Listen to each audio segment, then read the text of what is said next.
The hum of the neonatal intensive care unit had always been a lullaby to Dr. Emily Carter, a sound she had known intimately for over 15 years.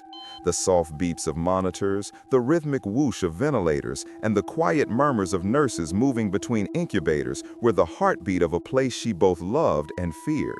But that night, everything felt different. Shadows seemed to stretch longer across the polished floors, and the sterile fluorescent lights flickered intermittently, casting an uneasy pall over the rows of incubators. Emily had just completed her rounds, checking each fragile infant with her practiced gentle touch. The night had been routine, or so she thought. Then it happened. One incubator. Empty. She froze. Her eyes darted to the digital monitor beside it, and the soft green glow that should have displayed Lucas's tiny, steady heartbeat was gone. Silence. A pause so thick it seemed to press against her chest. The incubator, with all its complex alarms and security locks, was designed to be impossible to open without multiple staff members present. And yet, here it was, open. Lucas, a boy born weeks too early, with lungs so fragile they trembled with each breath, was gone. Time slowed. Emily's hands shook as she reached for the adjacent monitor, hoping, praying that she had misread the readings. But no, the screen confirmed her worst fear. He was not there. Panic surged, a cold, paralyzing wave that made her stomach churn. Nurses rushed in at her call, their faces pale, eyes wide with disbelief. He was right here," Emily whispered, her voice breaking. "He couldn't have just disappeared." But even as the words left her lips, a creeping terror settled over her. This was beyond any protocol, beyond any explanation she had ever known. The room transformed in those minutes. What was once a sanctuary of life and hope now felt like a labyrinth of uncertainty and fear. Monitors blinked, shadows stretched, and the rhythmic beeping became a mocking echo of the life that had vanished. Emily retraced her steps, scanning every corner, checking every camera feed in a blur of movement that seemed both frantic and futile. How could this happen under the watchful eyes of dozens of trained professionals, under security cameras and biometric locks? Every logical pathway crumbled under the weight of impossibility. And yet, beyond the professional horror, there was something even more human gnawing at her heart: guilt. The small, relentless question that haunts every doctor in moments of crisis. What could I have done differently? She remembered the feel of Lucas's tiny hand grasping hers just hours before, the soft rise and fall of his chest as she adjusted his oxygen. She had promised, in the quiet solitude of the NICU, that she would protect him. And now, he was gone. Emily would later describe that night as if the world itself had shifted. The sterile walls of the hospital, the comforting hum of medical machinery, the carefully maintained order of life and death, it all felt suddenly fragile, precarious. Each second stretched into eternity. She moved through the NICU in a daze, every sound magnified, every shadow suspicious. The mystery of the vanished child had begun, and with it, an emotional storm she would never forget. For the audience, the horror is immediate, the disbelief palpable. This was not just a medical anomaly, it was a rupture in reality itself. A moment where the known world of medicine collided with something utterly inexplicable. And then, everything changed. Lucas was not like most babies. Born at just 28 weeks, his lungs were delicate, almost translucent, struggling to pull in air as if each breath were a battle. His immune system was a fragile shield, barely able to defend him against the simplest infections that a full-term newborn could resist without thought. Emptiness, the absence, the mystery. For Emily and for the audience, the NICU has transformed from a sanctuary of care into a place of haunting uncertainty. The fear is compounded by the impossible logistics.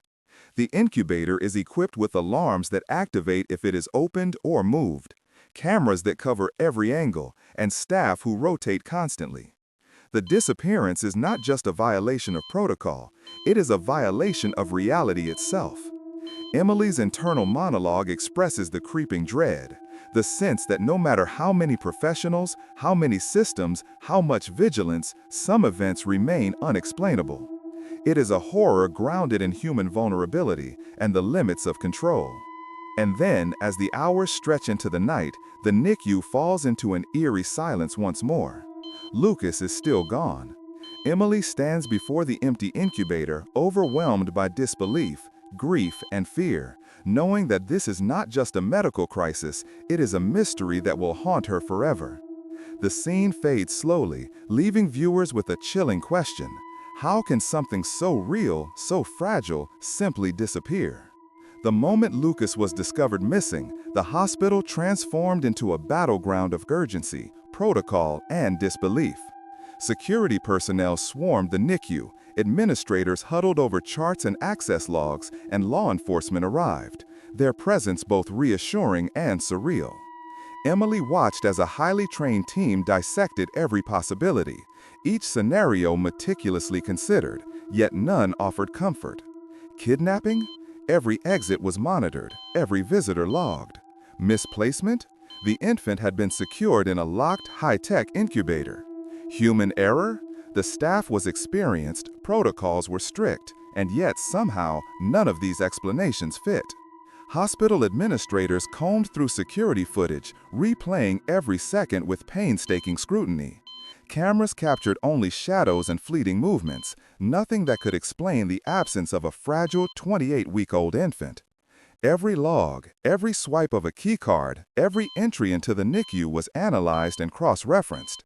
It should have been a simple, solvable problem, and yet, the more the experts investigated, the deeper the mystery became.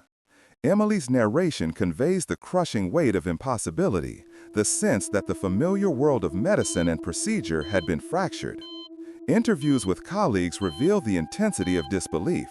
Nurses who had known Lucas since birth, who had watched him struggle and fight with every breath, could hardly reconcile the idea that he was gone. Their faces, pale and drawn, reflected both professional anxiety and deeply human grief. "We followed every protocol," one nurse whispered. "There's no way this could happen," and yet it did.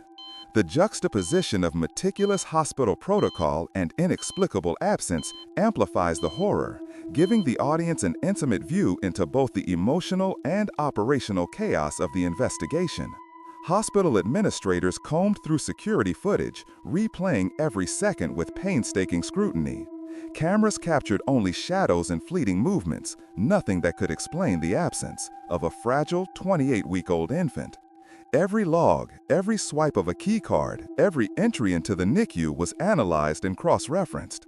It should have been a simple, solvable problem, and yet, the more the experts investigated, the deeper the mystery became. Emily's narration conveys the crushing weight of impossibility, the sense that the familiar world of medicine and procedure had been fractured. Interviews with colleagues reveal the intensity of disbelief. Nurses who had known Lucas since birth, who had watched him struggle and fight with every breath, could hardly reconcile the idea that he was gone. No monitor and no medical textbook could answer. Lucas's disappearance was a medical anomaly in its most literal sense, an event that defied logic, defied probability, and, perhaps most disturbingly, defied explanation. In the quiet moments of reflection, she began to explore cases that edged into the mysterious. Infants who had survived against astronomical odds, patients who had returned from near-death experiences with stories that challenged conventional science, and instances of sudden disappearances that left medical teams equally perplexed. Each case shared a common thread. Life is not always bound by human understanding. Medical experts interviewed in this segment describe phenomena that straddle the line between science and mystery. Dr. Richard Hayes, a neonatologist with decades of experience, recalls a premature infant who inexplicably stabilized overnight despite no apparent medical intervention. Another researcher recounts rare cases of newborns vanishing momentarily from incubators only to be found in another part of the hospital with no logical explanation. Emily's voiceover conveys both skepticism and wonder. She does not leap to the supernatural, but she cannot deny the haunting similarities, the way these rare events challenge the limits of medical comprehension. The narrative begins to explore consciousness itself. Could life, even in its tiniest form, possess dimensions that medicine has yet to measure? Emily reflects on the fragility of human life and the profound mysteries of survival. Her words are measured, tinged with reverence and uncertainty. What if Lucas's disappearance was not simply a physical anomaly, but an event that touched something deeper, something unseen by modern science? The audience is invited to grapple with the unsettling possibility that medicine, for all its rigor, cannot always account for the extraordinary. Cinematic visuals heighten the sense of eerie wonder. Slow pans across empty incubators, the soft glow of monitors fading into shadows, and the muted hum of ventilators create a dreamlike, almost surreal atmosphere. The camera lingers on small details, a tiny hand curled inside an incubator, a faint reflection in the sterile glass, the rhythmic pulse of machinery that continues as if nothing has changed. Soundscapes are muted, with long pauses that allow tension and contemplation to settle in, creating an unsettling stillness that mirrors Emily's own reflections. Experts in consciousness studies and near-death phenomena contribute insights, describing experiences that challenge conventional ideas of time, presence, and awareness. They speak cautiously, emphasizing that these are anomalies, not certainties, but their accounts resonate deeply. Emily's narration connects these cases to Lucas, to the mysterious fragility and resilience of life, and to the possibility that some events exist beyond the boundaries of observable science. It is a delicate balance, neither sensationalized nor dismissed, but presented as a haunting intellectual puzzle. By the end of this segment, the audience is left suspended between understanding and uncertainty. Lucas's disappearance is no longer solely a story of a missing infant. It is a story of life's fragile, mysterious, and sometimes inexplicable nature. The intersection of medicine, consciousness, and human experience becomes a space for reflection, wonder, and unease. The haunting question lingers: what happens when life defies every rule we trust to protect it? Years later, Emily Carter walks through the NICU once more, her footsteps echoing softly against the polished floors. The corridors are quieter now, calmer, but the memories of that night remain vivid, unyielding. She pauses at the row of incubators, lingering on the empty spaces, imagining the lives cradled within them and the one that was lost, or perhaps vanished. Lucas's disappearance did not just haunt her professionally. It etched itself into the very fabric of her existence, a reminder of life's fragility and the limits of human understanding. She speaks with his parents, Michael and Sarah, now older, their faces marked by both